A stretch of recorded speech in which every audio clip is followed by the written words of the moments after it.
দেখে মনে হচ্ছে খুব সকাল, তাই না? একদমই না। আজকে ঘুম থেকে উঠে দেখছি একদম পুরো মেঘলা ওয়েদার আর প্রচণ্ড পরিমাণে ঠান্ডা পড়েছে। আর এই নাইটিগুলো পরলে না আর কোনো সোয়েটারের দরকার পড়ে না, কিন্তু ভীষণ ভারী। মনে হচ্ছে কতক্ষণে খুলে একটা হালকা পাতলা নাইটি পরবো। হালকা পাতলা নাইটি পরলে আবার সোয়েটার পরতে হয়, তো এটা পরে আর পরতে হবে না, সেই জন্য পরে আছি। আর সকালবেলা একটু উঠোন দিয়ে হাঁটাচলা করে নিলাম। তো চা করলাম, চা করে যে শ্বশুরকে দিয়ে আসলাম আর আমি এখন খাচ্ছি। তো মাসি এখনও আসেনি, এই 3-4 দিন থেকে মাসি আসা আবার শুরু করেছে। তো আমার খাটুনিটা একটু কমেছে, নইলে এত মানে রান্না কাজ একার ওপর পড়ছিল, প্রচণ্ড মানে প্রবলেম হচ্ছিল। তো মাসি যে সব কিছু যে মাসের ওপর ফেলে রাখবো সেটাও না, আমি যতটা পারি করে দিই। ঘরটারগুলো ভালো করে গুছিয়ে ঝাড়ু দিয়ে দিলাম, উঠোনটাও ঝাড়ু দিয়ে দিলাম, গেটে জলটাও দিয়ে দিই। তো মাসিকে বলেছি তুমি শুধু মুছে বাসন কটে মেজে দেবে, এটাতেই আমার অনেকটা কাজ এগোই। আর শ্বশুর গেল তোমার ডাক্তার দেখাতে, শরীর খারাপ। তো কেনই হবে না বলো তো, ওই 4টের সময় দোকান থেকে আসে, 4:30-র সময় মানে স্নান করে ভাত খেতে খেতে 4:45 বাজে। তো সেই জন্য বয়স হয়ে গেছে। আমরা হাজার দিন বলি যে দোকানটা তাড়াতাড়ি বন্ধ করে করে তারপরে তুমি বাড়িতে এসে স্নান খাওয়া দাওয়া করে তারপর তুমি দোকানে গিয়ে বসে থাকো, কোনো ব্যাপার নেই। ওই সন্ধ্যার সময় এসে না ওই ভাত খাই, আর তারপরে শরীর খারাপ হয়ে গেছে। এটা অনেক বছর থেকে হয়ে আসছে। একটা একটা দুটো মানে 2 দিনের ব্যাপার নয়, এটা অনেক দিনেরই ব্যাপার। তো আজকে তো শনিবার, নিরামিষ হবে। তো বর আবার নিরামিষ মানে ওর খিচুড়ি করে দিলে খুব পছন্দ করে। তো আমার শ্বশুর আর আমার মানে খিচুড়ি ভালো লাগে না খেতে, তো আমার মনে হয় যে আমি একটু সাদা ভাত খাবো, ব্যাস এটাতেই শান্তি। তো আবার খিচুড়ি আলুর দমটা পছন্দ করে। তো আমার ছেলের জন্য আর আমার বরের জন্য খিচুড়ি আর আলুর দমটা করছি। আর ছেলে তো সকালবেলায় গেছিলো কম্পিউটার, শনি আর রবিবারটা থাকে। তো আগে তো দিয়ে আসতে হতো, আর এখনও নিজে নিজেই যাই। তো ওখানে না কম্পিউটার করে ও মানে ছুটির হয়ে যাওয়ার পরে ওখানে মন্দিরে খেলা করছে র্যাকেট।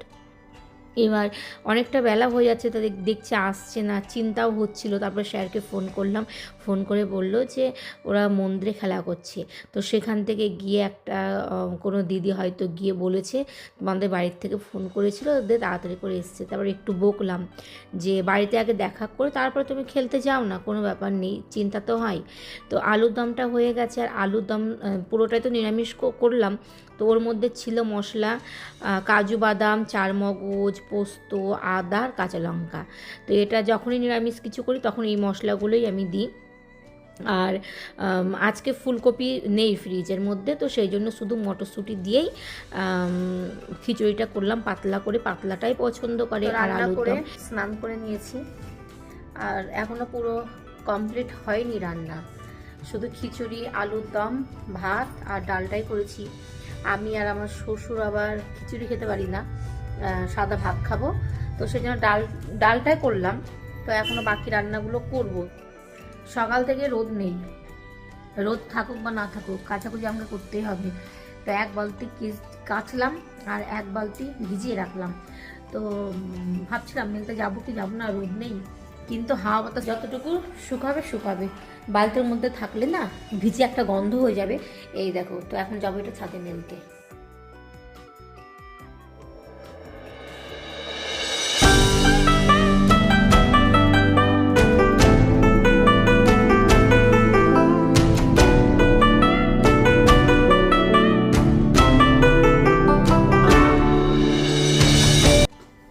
আজকে সকাল থেকেই অনেকটা ঠান্ডা, ছাদে গিয়ে দাঁড়ালাম, রোদ নেই, ঠান্ডা হাওয়া আসছে, সেজন্য আরও চলে আসলাম।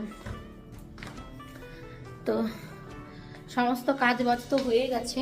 আজকে রান্না করেছি শুধু ডাল আর বেগুন ভাজা আর ভাত।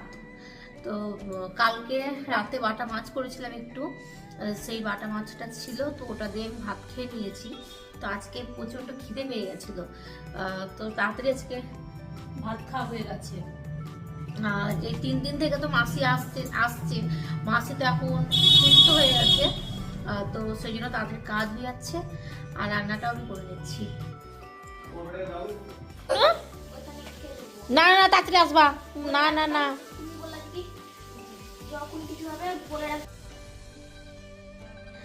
তো এয়ার ফ্রাইয়ে মাছ ভাজা হচ্ছে, একদম পুরো অল্প তেল মাখিয়ে তারপরে করলাম। কোনোদিন করিনি, আজকে ফার্স্ট টাইম। তো বর আবার দেখিয়ে দিল। তো ওর তো একদম তেল খাওয়া বারণ, তো সেই জন্য এটা এখন কেনাও হয়েছে। তো ও যখন যখন খেতে চায় তখন বানিয়ে দিই। তো দেখো ভালোই হয়েছে, কিন্তু ফার্স্ট টাইম করলাম আর অনেকক্ষণ টাইম লাগলো। তারপরে শ্বশুরের জন্য যে পুরো নিরামিষ, আর এই যে পালং শীষটা দেখতে পাচ্ছ, এটা হচ্ছে আমার বাবার বাড়ির থেকে আনিয়েছি আমার ছেলেকে দিয়ে। আর কিছু করতে ইচ্ছা করছিল না, তো অর্ধেক রান্না হয়ে যাবার পরে স্নান করে না আর রান্নাঘরে ঢুকতে ইচ্ছে করলো না। মাংস দিতে আজকে শনিবার কেউ খাবে না, আর ওদের জন্য রেখেছিলাম, তো যাওয়া হয়নি, তো এখন দিতে যাব।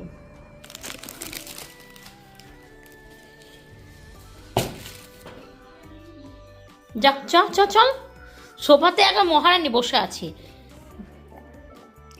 দেখছি সোফার উপরে মহারানী একদম পায়ের ওপর পা তুলে বসে আছে। এটা কি? এটা আমলকি না?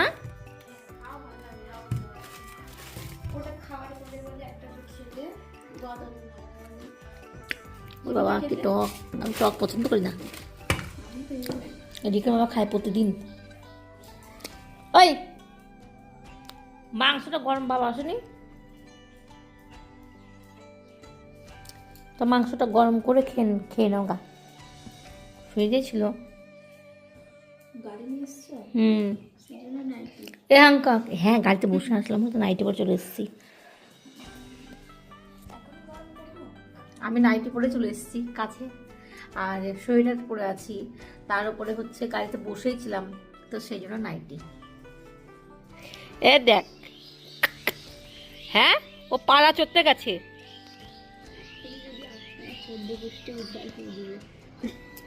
এই যে হ্যাংকক গেছে পাড়া চড়তে। গাড়িতে আবার স্ক্র্যাচ না ফেলে লাফাতে গিয়ে।